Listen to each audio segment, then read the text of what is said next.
నమస్కారం. ప్రతిధ్వని కార్యక్రమానికి స్వాగతం. ఆంధ్రప్రదేశ్ కాబోయే ముఖ్యమంత్రి చంద్రబాబు తిరుమల నుంచే పాలనా సంస్కరణలు మొదలుపెట్టారు. కలియుగ దైవం శ్రీవారి దర్శనానికి 3 వరుసల విధానం ద్వారా తొలి అడుగు వేశారు. తిరుమలతో మొదలైన సంస్కరణలు అన్ని రంగాల్లో తీసుకొచ్చే దిశగా ఆలోచిస్తున్నారు. 10,000 కోట్ల రెవెన్యూ లోటు ఉన్న రాష్ట్రాన్ని అభివృద్ధి పదంలో నడిపించాలంటే కొత్త ఆలోచనలు, విధానాలు అత్యవసరం. ఈ నేపథ్యంలో చంద్రబాబు పాలనలో ఎలాంటి మార్పులు తీసుకురానున్నారు, అసలు చంద్రబాబు మార్కు పాలన ఎలా ఉండబోతుంది వంటి అంశాలపై ప్రతిధ్వని చర్చను చేపట్టింది. చర్చలో పాల్గొంటున్న ప్రముఖులు చందు సాంబశివరావు గారు, రాజకీయ విశ్లేషకులు, సి నరసింహరావు గారు, రాజకీయ విశ్లేషకులు, డివిఎస్ఎస్ వర్మ గారు, లోక్సత్తా ఆంధ్రప్రదేశ్ కన్వీనర్, ప్రొఫెసర్ ఎర్రన్ రాజు గారు, ప్రముఖ ఆర్థిక విశ్లేషకులు.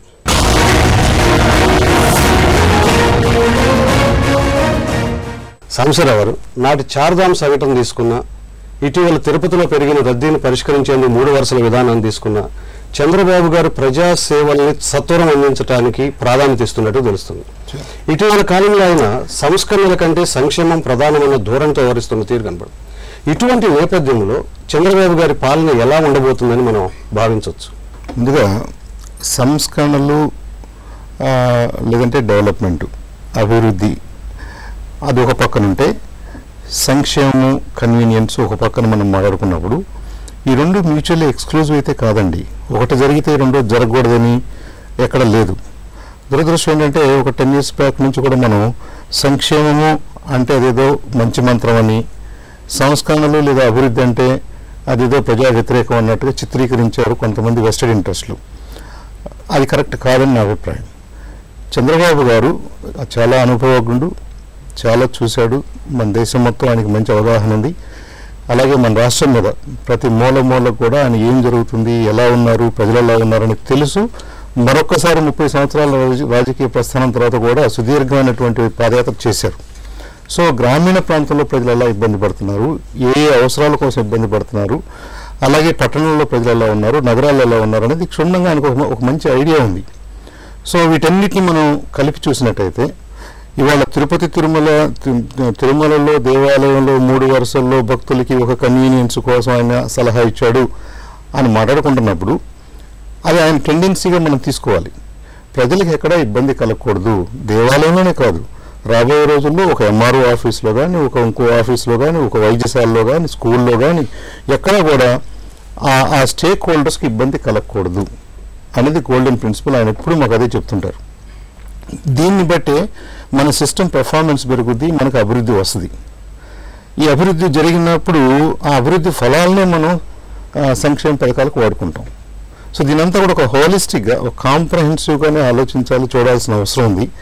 కాబట్టి రాబోయే రోజుల్లో ఆయన అనుభవాన్ని, ఆయన చేయాలనుకున్న మంచి పనుల్ని ఒక సమగ్రమైన విధి విధానాల రూపంలో తీసుకురావాలని, దానికి తెలుగుదేశం పార్టీ నాయకులు, కార్యకర్తలు, అలాగే ప్రభుత్వ యంత్రాంగం, ప్రజలందరూ కూడా సహకరించాలని మనస్ఫూర్తిగా కోరుకుంటూ, అల్టిమేట్ గోల్ ఏంటంటే మనకి ప్రజలకి కన్వీనియన్స్ ఇవ్వాలి, ప్రజల సంక్షేమం చూసుకోవాలి, అట్ ద సేమ్ టైం ఇవాళ కంటే రేపు బాగుండాలి అనే నినాదంతో వాళ్ళకి అభివృద్ధి కూడా చూపించాలి. చంద్రబాబు గారి చొరవతోని శేషాచలం కొండల్లోని ఎర్రచందనం రక్షణ విషయంలో అధికారులు కదలికి వచ్చింది. ఈ చర్య ప్రభుత్వ ఉద్యోగులకు ఎటువంటి మెసేజ్ని పంపబోతుంది? అది ఎర్రచందనం కేసు కానివ్వండి, ఇంకే కేసు అయినా సరే, ప్రజలకు చెందాల్సినటువంటి వనరులు ఏవైతే ఉన్నాయో, మన పబ్లిక్ రిసోర్సెస్ ఏవైతే ఉన్నాయో అవి కొంతమంది చేతుల్లోకి వెళ్ళకూడదు. అది మనం త్రూ రాంగ్ లైసెన్సింగ్ పాలసీస్ అనుకోండి. మనం ఇంతకుముందు చూసాం, ఎవరో మైన్ తీసుకుంటారు, ఎవరో తవ్వుకుంటారు, ఎవరో డబ్బులు చేసుకుంటారు. ఆ ప్రాంతానికి కానీ మన రాష్ట్రానికి కానీ నిజంగా ఏం దాంట్లో ఒరిగేది లేదు. అలాంటి ఎక్స్‌ప్లాయిటేషన్కి ఎప్పుడూ తెలుగుదేశం పార్టీ ఒప్పుకోలేదు. అలాగే ఇప్పుడు స్పెసిఫిక్గా మీరు ఎర్రచందనం కేసు మాట్లాడినప్పుడు కొంతమంది అధికారుల ఉదాసీనత వల్ల ఇంకొంతమంది ఉద్యోగస్తులు ప్రాణాలు కూడా కోల్పోయారు. ప్రాణాలు కోల్పోయిన ఉద్యోగికి పాలసీ మేకింగ్లో ఏమీ ఉండదు, లేదా దీని కంట్రోల్ ఉండదు. They are doing their job. వాళ్ళు అనవసరంగా బలైపోతున్నారు. ఇవాళ ప్రజలు కానీ, ప్రభుత్వ ఉద్యోగులు కానీ మనందరం గమనించాల్సింది ఏంటంటే, ఎవరో చేసిన తప్పుకి ఎవరో అమాయకులు బలవుతుంటారు. అధికారులు చేసిన తప్పుకి కింద ఉద్యోగస్తులు బలైపోతారు కొన్నిసార్లు, లేదా రాజకీయ నాయకులు, అధికారులు చేసిన తప్పుల వల్ల కామన్ మ్యాన్ బలైపోతున్నాడు. రోజువారీగా మనం ఈ హాస్పిటల్స్లోనూ, రోడ్ల మీద ఇదంతా చూస్తూనే ఉన్నాం. మనం ఇది జరగకుండా ఉండాలంటే ఎవరి తప్పుని ఎవరు క్షమించరాదు. తప్పు తప్పే. ఉద్యోగస్తుడైనా, రాజకీయ నాయకుడైనా, చిన్న అధికారైనా, పెద్ద అధికారైనా. కాబట్టి ఒక తప్పుని ప్రజల్లో గమనించినప్పుడు దాన్ని సరిచేయాల్సిన బాధ్యత, ఆ ఒత్తిడి ప్రజలు తీసుకురావాలి, రాజకీయ నాయకులు సహకరించాలి, యంత్రాంగం పనిచేయాలి. ఏదైనా తప్పు జరిగినప్పుడు మీరు నా దృష్టికి తీసుకొస్తే నేను దాని మీద యాక్ట్ చేస్తాను, నేను దాన్ని వదిలిపెట్టను అని ఒక సిగ్నల్ ఇవ్వడం కోసం బహుశా చంద్రబాబు నాయుడు గారు ఈ పని చేశారని నేను అనుకుంటున్నాను. నరసింహారావు గారు, ప్రజలు నమ్మకాన్ని నిలబెట్టుకునే విధంగా మన పరిపాలన ఉండాలని చంద్రబాబు నాయుడు గారు పేర్కొన్నారు. అంటే ఆయన ఆలోచనలో ప్రజలు నమ్మకాన్ని నిలబెట్టేందుకు ఎటువంటి వ్యూహాలు ఉండబోతున్నాయని మనం భావించవచ్చు. వాళ్ళ పాలనా వ్యవస్థ చాలా పాతబడిపోయింది. హిమాలయ పాలనా వ్యవస్థ మనకున్నది. దాన్ని రీస్ట్రక్చర్ చేస్తారా, పునర్వ్యవస్థీకరిస్తారా, లేక యథాతథంగా నడుపుతారా? వాళ్ళ కలెక్టర్లకు అధికారులు ఇస్తారా, కలెక్టర్కి అధికారులన్నీ తీసేస్తారా? అలాగే మిగతా ప్రభుత్వ ఉద్యోగులకు అధికారులన్నీ ఎక్కువ కట్టబెడతారా, లేక వాళ్ళ అధికారులు కుంచిస్తారా? లేక వాళ్ళున్న అధికార వ్యవస్థ అది అద్భుతమైన అధికార వ్యవస్థ అన్నట్లు దాని మీద ఆధారపడి పాలన సాగిస్తారా? లేక ప్రత్యామ్నాయంగా మీరు ప్రజాప్రతినిధులతో కానీ మిగతా వాళ్ళతో కానీ వాళ్ళకి పూర్తి అధికారాలు ఇచ్చి వాళ్ళతో అధికారాలు సాగిస్తారా? అది అసలు ఏకైక సమస్య. వాళ్ళు చంద్రబాబు ముందు ఉన్న సమస్య. వాళ్ళ జిల్లా పరిషత్ చైర్మన్లు ఉన్నారు, లేక మండలాధ్యక్షులు ఉన్నారు, మిగతా వాళ్ళంతా ఉన్నారు. వాళ్ళకి మీరు అధికారాలు ఏమన్నా వాళ్ళ కింద స్థాయి వరకు అధికారులు ఇస్తారా? వాళ్ళ నిర్ణయాల్లో భాగస్వామ్యం చేస్తారా? ఇప్పుడు విద్యా వ్యవస్థ ఉంది, దాని మీద మనం ఖర్చు పెట్టే డబ్బు మామూలు డబ్బు కాదు. ఒక ప్రైవేటు స్కూల్లో 18,000 వసూలు చేస్తే మన విద్యా వ్యవస్థలో కూడా ఒక 18,000 ఖర్చు చేస్తాం జరుగుతుంది. మనం ఆ 18,000 ప్రభుత్వంతో 18,000 ఖర్చు చేస్తుంటే వాళ్ళకి ఎలాంటి విద్య అందిస్తున్నాం, వైద్య సౌకర్యాలు ఎలాంటి అందిస్తున్నాం అన్నది అది ముందు ఆలోచించాలి. ముందు పునర్వ్యవస్థీకరణ వైపు వెళ్ళాలి, రీస్ట్రక్చర్ చేయాలి. రీస్ట్రక్చర్ చేయాలి ఆలోచన బహుశా ఆయన కూడా ఉండి ఉంటుంది. ఆయన కూడా చాలా అనుభవం ఉంది కనుక రీస్ట్రక్చర్ చేయకుండా ఈ పాత వ్యవస్థను పట్టు నడిస్తే ఒక్కడికి ముందుకెళ్ళలేము, ఒక్కడికి ఏమి జరగదు అన్న ఆలోచన ఉంటుంది. పైగా ప్రభుత్వానికి అపరిమితమైన అధికారాలని గత కొద్ది కాలంగా, కొద్ది సంవత్సరాలుగా, దశాబ్దాలుగా అపరిమితమైన అధికారాలని ప్రభుత్వాలు చేతితో పట్టుకుని ఉన్నాయి. ఆ ప్రభుత్వ అధికారులని ఇచ్చేస్తారా బయటికి, లేక మీరు చేతితో పట్టుకుని ఉంటారా? కూడా మనకు కొత్త రాష్ట్రం వచ్చింది. కొత్త ఆంధ్రప్రదేశ్ అనేది కొత్త రాష్ట్రం. కొత్త రాష్ట్రంలో ఈ వ్యవస్థలన్నింటినీ కూడా పునర్వ్యవస్థీకరించడానికి ఒక గొప్ప అవకాశం లభించింది. ప్రజా ప్రయోజనాలకు అనుగుణంగా, దేశంలో ఇంకా ముందుకు వెళ్తానికి అనుగుణంగా, ఇవాళ మనం కొత్త భవిష్యత్తుని ఊహిస్తుంటే కొత్త భవిష్యత్తుని పొందడానికి అనుగుణంగా వీళ్ళు పునర్వ్యవస్థీకరిద్దామా, యథాతథంగా ఎట్టి పెడదామా అన్నది ఏకైక ప్రశ్న. దానికి ఆయన సమాధానం చెప్పాలి. ఆయన సమాధానం చెప్పి ఈ వ్యవస్థ కుదరదు, అంతకుముందు నాకు చాలా అనుభవం ఉంది, ఈ వ్యవస్థ వల్ల ఏం పని జరగదు, ఈ వ్యవస్థ పునర్వ్యవస్థీకరించాల్సిందే అన్నది ఖచ్చితంగా చెప్పాలి. చంద్రబాబు గారు ఇప్పుడు తనకున్న అనుభవంతో, ఇంతకాలం చూసిన అనుభవాలతో ఎలా ప్రతిస్పందిస్తారు, ఏం చేస్తారు అన్నది మనం ఎదురు చూడాల్సిన విషయం.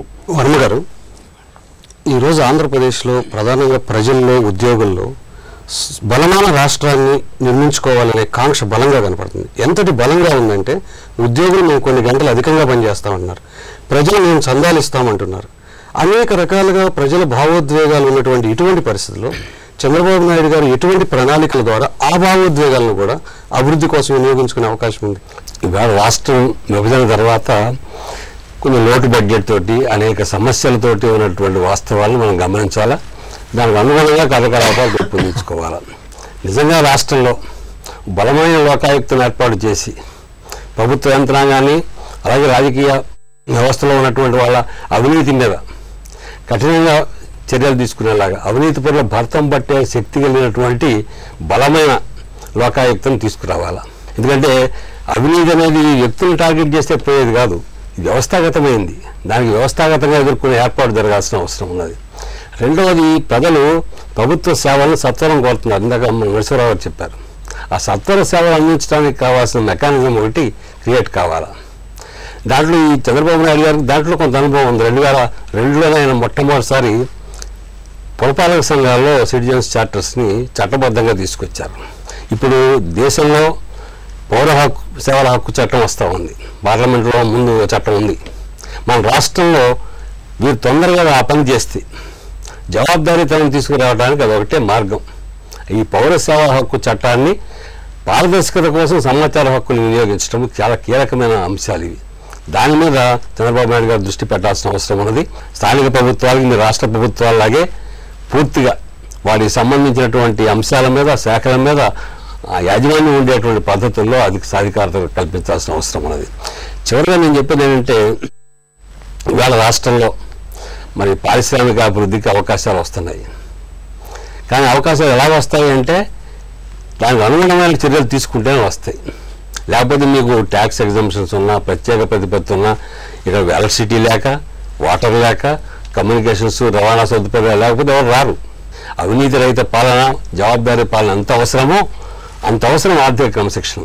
ప్రతి పైసా ఇప్పుడు రాబోయే 5 ఏళ్ళు ట్యాక్స్ ఎగ్జామ్షన్కు 5 ఏళ్ళు పెరిగితే సంతోషిద్దాం. మనం ఈ 10 ఏళ్ల కాలాన్ని వినియోగించుకోవాలంటే తక్షణమే ప్రతి పైసని విద్యుత్ శక్తి మీద, రవాణా మీద, వాటర్ సప్లై మీద, వీటి మీద కేంద్రీకరించి ఆ మౌలిక వస్తువుల కల్పన మీద కానీ కేంద్రీకరిస్తే ఈ రాష్ట్రం యొక్క పురోభివృద్ధికి సాధ్యమవుతుంది. నరసింహారావు చెప్పినట్టు సమూలంగా సంస్కరణల కోసం వారు చెప్పారు. నేను కొంచెం అంచెలంచెల మీద వస్తాయని ఆశిస్తున్నాను. సమూలమైన సంస్కరణలు చేయటం అనేది వాంఛనీయం, అవసరం కూడా. ఎందుకంటే ఒక స్ట్రక్చర్ అవుట్డేట్ అయిపోయిన తర్వాత దాంతో పనిచేయించడం అసాధ్యం. అదే ఆయన వచ్చిన కంక్లూజన్ నాకు అర్థమవుతా ఉంది. ఎర్రం రాజు గారు, ప్రస్తుత ఆంధ్రప్రదేశ్ ఆర్థిక గణాంకాలు గుండె గుబేలు అనిపిస్తున్నాయని అంటున్నారు. దాదాపుగా 10,000 కోట్ల రూపాయల రెవెన్యూ లోటు, 8,000 రూపాయల తక్షణ చెల్లింపులు, 80,000 కోట్ల రూపాయల వరకు రుణభారము, 80,000 కోట్ల రూపాయల వరకు రుణమాఫీ, ఇవన్నీ చూస్తుంటే ఆర్థికంగా ఆంధ్రప్రదేశ్ నిలదొక్కోగలదని ఒక ప్రశ్న ఉంది. కానీ అదే టైంలో ఆంధ్రప్రదేశ్కు ఉన్నటువంటి వనరుల అదేనంత పెద్ద సమస్య కాదు అని కొంతమంది ఆర్థిక విశ్లేషకులు భావిస్తున్నారు. మీ అభిప్రాయం ఏంటి? ఎప్పుడైతే ఇబ్బందులు ఉన్నారో ఇబ్బందులను అధిగమించడానికి వారికి ఒక ఊతం ఇవ్వడం అన్నటువంటిది అది ప్రభుత్వ కర్తవ్యం. ఆ కర్తవ్యం ద్వారంలో వెళ్ళాలి అంటే మనకు ఉండేటువంటి వనరులు ఏమిటి, మనకు ఏ రకంగా మనం ముందరికి తీసుకెళ్ళాలి అన్నటువంటిది ఒకటి. ముఖ్యంగా ఒక సువర్ణ అవకాశం రాష్ట్రం, వేరే రాష్ట్రం ఏర్పడడం అన్నటువంటిది ఎవరికైనా విచ్చలవిడితనం ఉన్నటువంటిది మనకి గత 20-30 సంవత్సరాల్లో మనకి అలవాటైపోయింది, ప్రజలకి అటు ప్రభుత్వాలకి కూడా. ఈ విచ్చలవిడితనం తగ్గాలి అంటే మనకి ఎక్కడ కళ్ళెం వెయ్యాలి, కళ్ళెం పట్టుకోవాలి అంటే మనకి న్యాయ శాసనాల్లో ఉండేటువంటి లోట్లని సవరించడానికి ఒక సంపూర్ణమైనటువంటి అధ్యయన సంఘాన్ని వేసి, ఒక నిపుణుల సంఘాన్ని వేసి, అంటే అందులో ఫంక్షనల్ స్పెషలిస్టులు ఉండాలి, లీగల్ స్పెషలిస్టులు ఉండాలి. వాళ్ళిద్దరూ కలిసి కూర్చుని చర్చించి అనవసరమైనటువంటి శాసనాలను తీసేసి అవసరమైనటువంటి శాసనాలను ఉంచి శాసనాల్లో ఉండేటువంటి అనవసరమైనటువంటి నిబంధనలను మార్పు చేయడం ఒకటి. రెండోటువంటిది రంగం వారీగా చూసుకుంటే మనకి పారిశ్రామిక రంగంలో ముఖ్యంగా ఈ జిల్లా పారిశ్రామిక కేంద్రాలు ఉన్నాయి, డిస్ట్రిక్ట్ ఇండస్ట్రీ సెంటర్స్ అని, నిర్వీర్యమైనటువంటి సంస్థలు, వాటిని ఎత్తి పారేయాలి.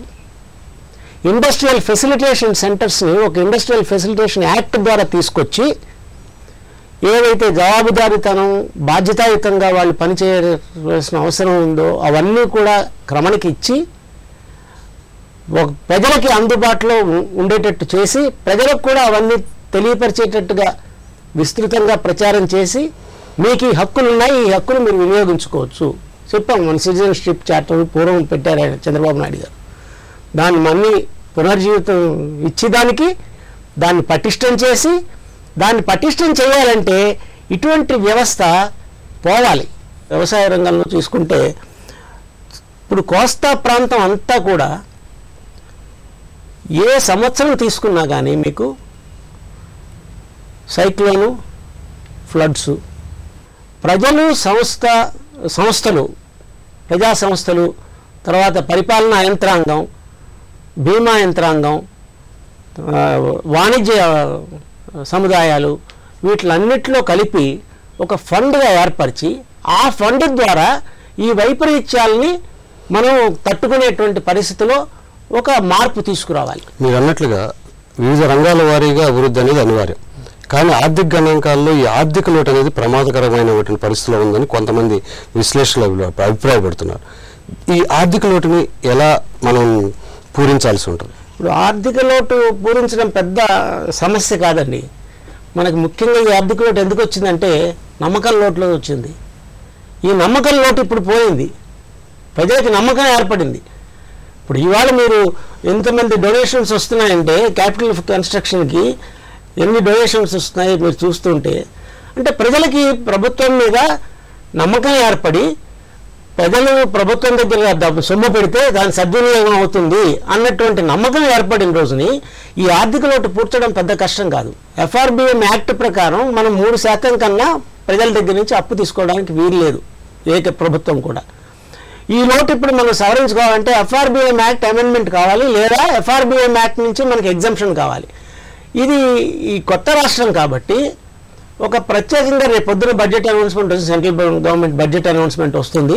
ఆ బడ్జెట్ అనౌన్స్మెంట్లో నా ఉద్దేశంలో, లేదా అంతకు ముందైనా సరే ప్రత్యేకంగా ఒక ఆర్డినెన్స్ జారీ చేసైనా ఈ FRBM నుంచి మనకి ఎగ్జంప్షన్ ఇస్తారని ఆశిస్తున్నాం. హంసరావు గారు, చంద్రబాబు నాయుడు గారు ముఖ్యమంత్రి ప్రమాణ స్వీకారం అనేది రుణమాఫీతోనూ, బెల్ట్ షాపుల రద్దుతోనూ, అదేవిధంగా ఎన్టీఆర్ సుజల పథకం అనే 3 పథకాల రూపేణా రాబోతుందని వార్తలు వస్తున్నాయి.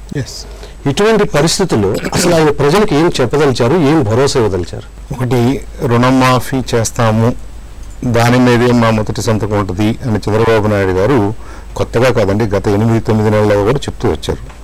పాదయాత్రలో అనంతపూర్లో చెప్పడం మొదలేశారు. పాదయాత్ర మొత్తం అదే మాట చెప్పారు. దాన్ని ప్రజలు నమ్మారు. చంద్రబాబు గారి నాయకత్వంలో మనకు మంచి జరుగుద్ది అని నమ్మిన వాళ్ళ సంఖ్య కూడా గణనీయంగా ఉంది. కాబట్టి ఇవాళ తెలుగుదేశం పార్టీ అధికారంలోకి వచ్చింది. కాబట్టి ఆ నమ్మకాన్ని నిలబెట్టుకోవాల్సిన బాధ్యత తెలుగుదేశం ప్రభుత్వం మీద ఉంది. There are no compromises, no ifs and buts. అలాగే మేము అందరికీ తాగునీరు, శుభ్రమైనటువంటి మంచినీరు ఇవ్వాలనేది అదొక సంకల్పం, అదొక లీడర్షిప్ డెసిషన్, అది ఇవ్వాల్సిన బాధ్యత ఉంది మనకు. ఇక మూడోది, డ్వాక్రా మహిళలకి వాళ్ళు తీసుకున్న రుణాలు, చిన్న చిన్న రుణాలే, ఏం పెద్ద లక్షల కోట్లు ఏముండవు, చిన్న చిన్న అప్పులని వాటిని తీసేయాలి. ఇవన్నీ చేయటం వల్ల మనం ఏం చెప్పబోతున్నాం అంటే, the statement he's trying to make ఏంటంటే, అందరికీ ఒక కొత్త ఒక న్యూ స్టార్ట్. వ్యవసాయ రంగం ఎందుకు రుణగ్రస్తం అయిందో, వ్యవసాయ రంగంలో ఎందుకు రైతు దెబ్బతింటున్నాడు, ఆ డిస్కషన్ అంతా కూడా మేధావులకి. ఆ రంగంలో అయితే రైతాంగం దెబ్బతిన్నారు, ఆ రంగంలో పనిచేస్తున్న కూలీలు దెబ్బతింటున్నారు, వాళ్ళకి గిట్టుబాటు ధర లేదంటే లాభసాటిగా ఏదీ కావట్లేదు. కాబట్టి దానికి తోడు ఈ ఏమంటారు, మనం ఈ న్యాచురల్ డిజాస్టర్స్ ఇవన్నీ కూడా ఫ్రీక్వెంట్గా మనం ఎదుర్కొంటున్నాం, బీమా వ్యవస్థ లేదు. ఇన్ని సమస్యల మధ్య వ్యవసాయ రంగం రుణగ్రస్తం అయింది.